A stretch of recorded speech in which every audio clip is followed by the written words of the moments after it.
शेर नंबर 3। मेरे बनने को मुबारक ये खुशगवार घड़ी, मेरे बनने को मुबारक ये खुशगवार घड़ी कि सर का दर्द बड़ा नाक में नकील पड़ी। शेर नंबर 3। इसका मुश्किल अल्फाज के मायने बने दूल्हा मियाँ, खुशगवार घड़ी खुशियों भरा लम्हा, सरकार सर का दर्द बड़ा मतलब बहुत परेशानी का बढ़ जाना, नाक में नकेल पड़ी नाक में रस्सी बंधी। मफ़हूम लिखें। मेरे दूल्हे मियाँ को ये खूबसूरत और सुहाना वक्त मुबारक हो। पहले तो वो आज़ाद फिरता था मगर अब उसकी नाक में नकील डाल दी गई है, यानी इसकी परेशानी बढ़ गई है। तशरीह की हेडिंग दीजिए। तशरीह तलब शेर में शायर कहते हैं कि मेरे दूल्हा मेरे मियाँ ऊँट की ज़िंदगी के खुशगवार लम्हात मुबारक हों उनको, क्योंकि ऐसे लम्हात किसी भी फ़र्द की ज़िंदगी में आमतौर पर एक ही बार आते हैं, जब वो खूब बन सवर कर अपने शरीक हयात को लेने के लिए इसके दर पर चला जाता है। इस मौका पर इससे मुबारकबाद देने वालों में इसके घर वाले, इसके अजीज़ व अकारब, उसके दोस्त होते हैं।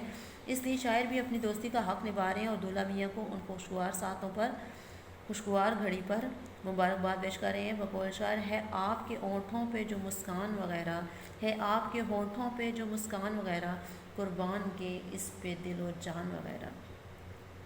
दूसरे मिसरे में शायर दूल्हा मियाँ के चेहरे के तासरात को समझकर मंजर निगारी कर रहे हैं कि दूल्हे मियाँ देखने में बड़ा खुश दिखाई दे रहा है, मगर इसकी नाक में जो रस्सी डाल दी गई है, इसकी परेशानी के असरात इसके चेहरे पर आया हो रहे हैं।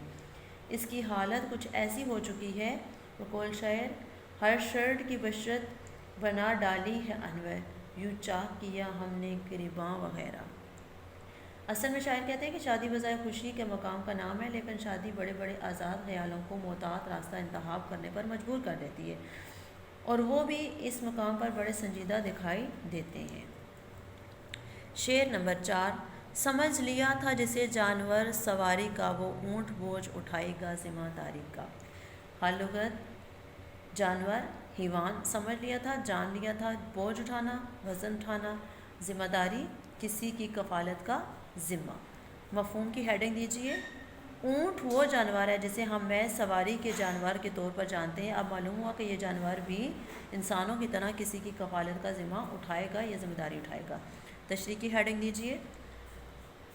इस शेर में शायर दिलावर फिगार कहते हैं कि हमने अपने तौर पर जान लिया था कि ऊँट महज एक सवारी का जानवर है जो इंसानों का बोझ उठाता है। इस पर लोग सवार होकर दूर दराज के सफ़र करते हैं। इसी ऊँट को सहराई जहाज़ भी कहा जाता है। सहराई इलाकों में सफ़र के लिए ऊँट से बेहतर कोई और सवारी नहीं होती, इसलिए शायर के ख्याल में ऊँट महज सवारी का एक जानवर रही है।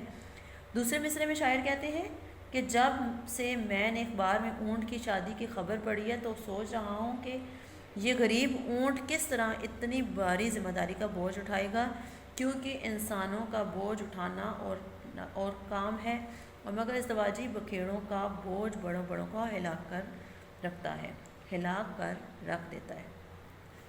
इसलिए शायर हैरान होकर ये सोच रहे हैं कि ये ऊँट अपनी ज़िम्मेदारी का बोझ उठाएगा तो इसकी क्या हालत बनेगी, क्योंकि इस ज़िम्मेदारी के बोझ तले अच्छे अच्छों का बुरा हाल हो जाता है।